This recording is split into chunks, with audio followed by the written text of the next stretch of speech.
So we are gonna go without the long intro that maybe you don't want to hear, and just dive straight into the 10 star eaters and sun devourers in fiction.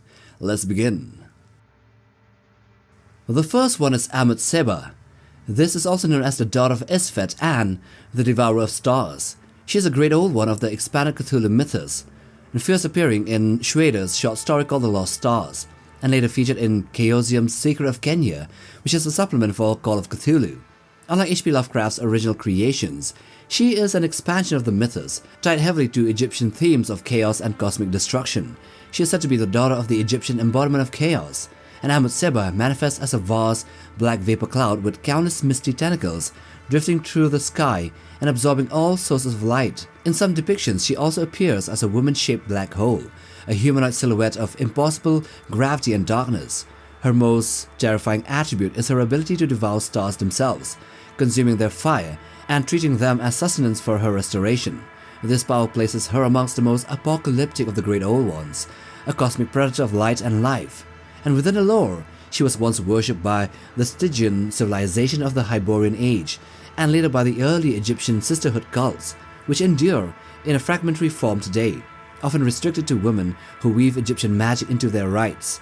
Then prophecy claims that she will one day return to devour the stars, especially our sun, and plunge existence into eternal darkness. So the second one here we have is the black hole from Gregory Benford's novel called The Eater.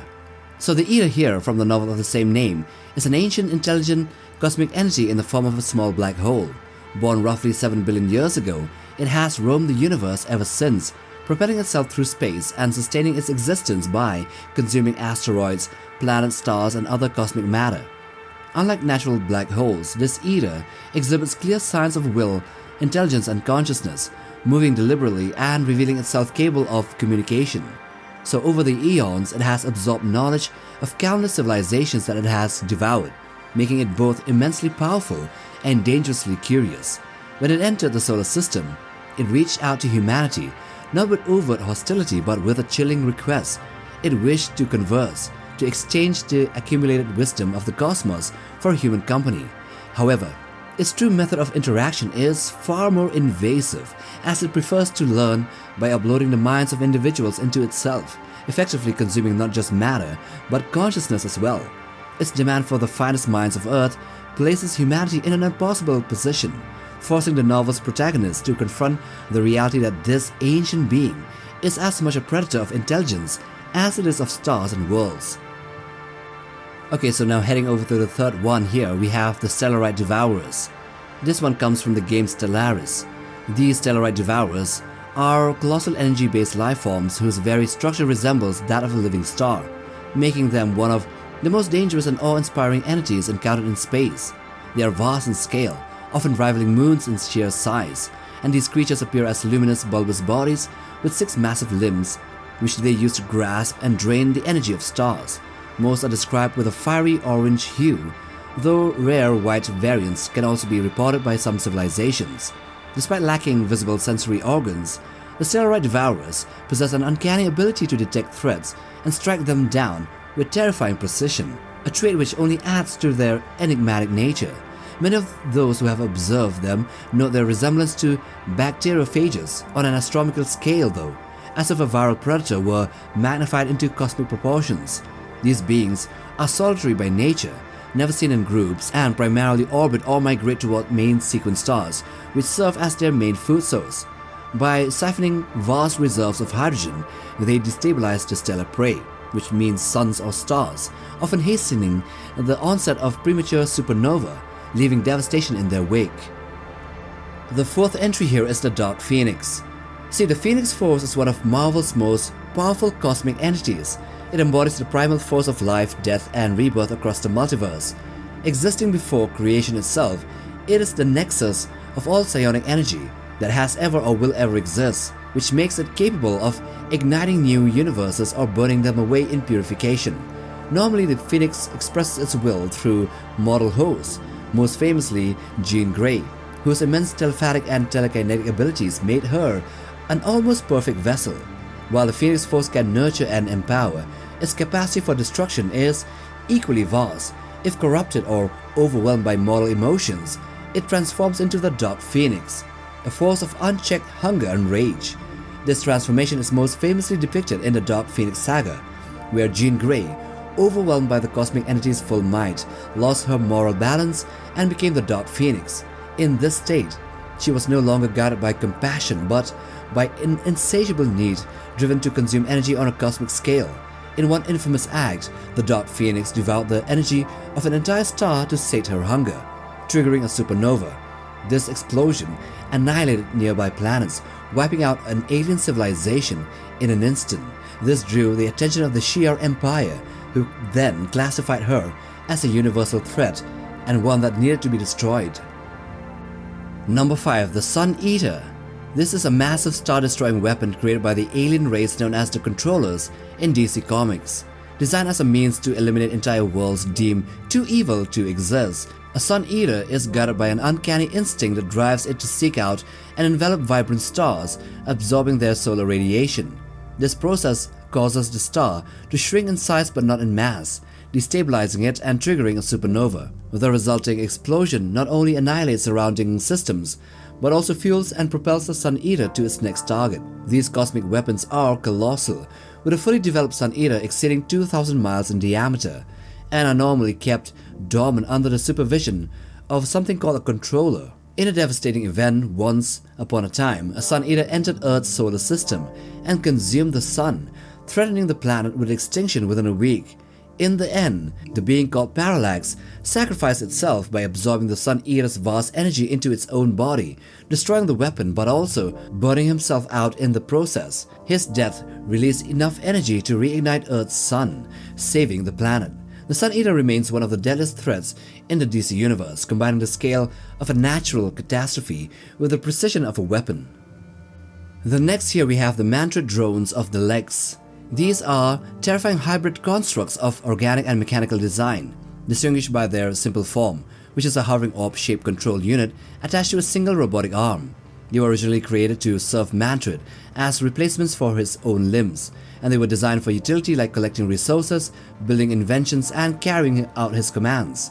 Though individually fragile, weak, and easily destroyed, their true danger lies in their capacity for self-replication, like a grey goo. Each drone can dismantle surrounding matter, whether planetary crust, stars, or even dark matter, by reducing it to raw materials by which they produce more drones. This exponential growth means that even a handful of drones can escalate into a vast swarm capable of consuming entire galaxies. The drones are seen last in the episode called The End of the Universe, where they have consumed everything in the light universe to a point where they were sent to consume the Lex, but because of their numbers and mass concentrated in a single point in space-time, they triggered a big crunch, collapsing the light universe and temporarily forming a fractal core through which the Lex narrowly escape into another universe called the Dark One. So next at number 7 we have something which are not less scary. These are the Photino birds from the Zelia sequence. They are immortal beings composed of dark matter that feed on the gravitational wells of stars. Unlike baryonic life like us, they are unaffected by stellar heat and thrive within the stable gravity of main sequence stars. Yet such stars are unstable in the long run, as they can collapse into black holes whose gravity is too extreme for the birds to endure. To ensure their survival, the Photino birds actively intervene in stellar life cycles, prematurely stalling fusion reactions so that the stars fade into long-living, stable white dwarfs. This gradual universal campaign effectively terraforms the cosmos into an environment suited exclusively for them, while rendering it utterly inhospitable to baryonic species who rely on the light and warmth of stars to survive. Their abilities make them nearly unbeatable as beings of dark matter. Conventional matter and energy pass harmlessly through them, and they are not bound by time. They can exist at any point in history, regenerate themselves through temporal maneuvering, and the only known force capable of destroying them is the extreme gravity of a black hole. But even then, they can go around this disadvantage.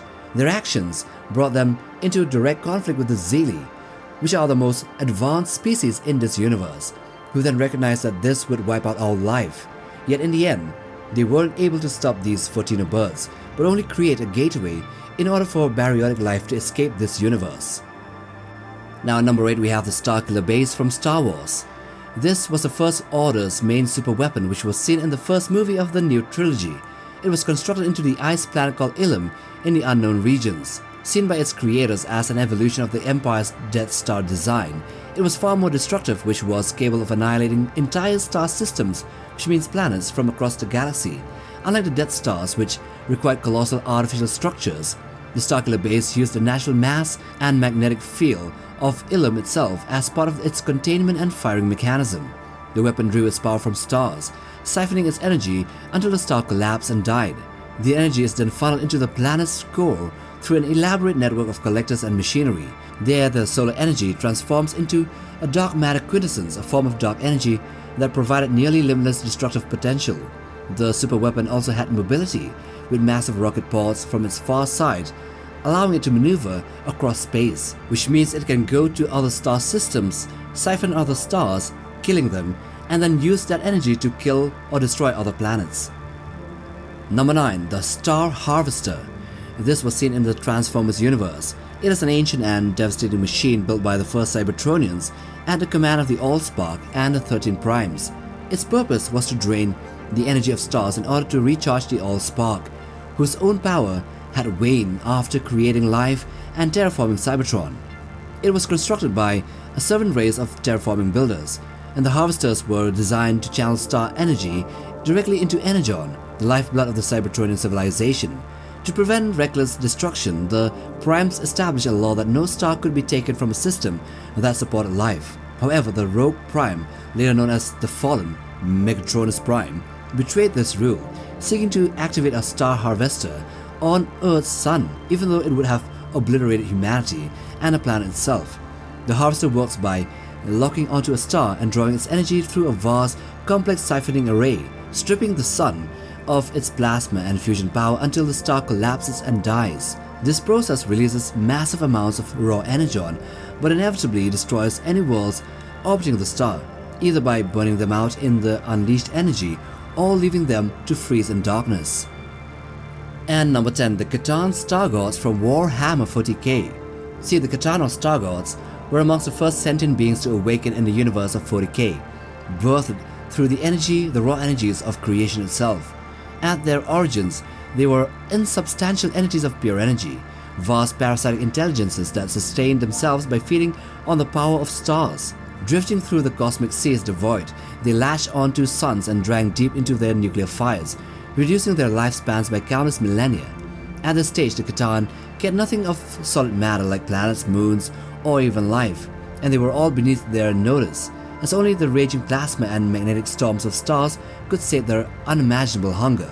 They floated across the galaxy on wings of magnetic flux, migrating from star to star as predators of stellar energy. It was only when the Necrontyr discovered these anomalies in space, mistaking them for divine avatars of their death god, that the Catan were drawn into corporeal existence. They interacted with the Necrontyr and they were bounded into necrodermis bodies, which were forged for them. The Catan then became solid forms of radiant power, transforming from solitary stellar parasites into godlike beings of terrifying magnitude, replacing their hunger for stars with a hunger for soul energy. And so with that, we end this video on the Star and Sun Eaters in fiction. Do comment to tell us more if you do know. Now, if you like this video, then watch this other one too, the one in the end screens. And do hit that like button for support. And for the ones viewing this in their phones, do also press that hype button for hyping up the video to other viewers. Also subscribe to be a part of the MindQ family, and we'll see you in the next one. Take care, fam.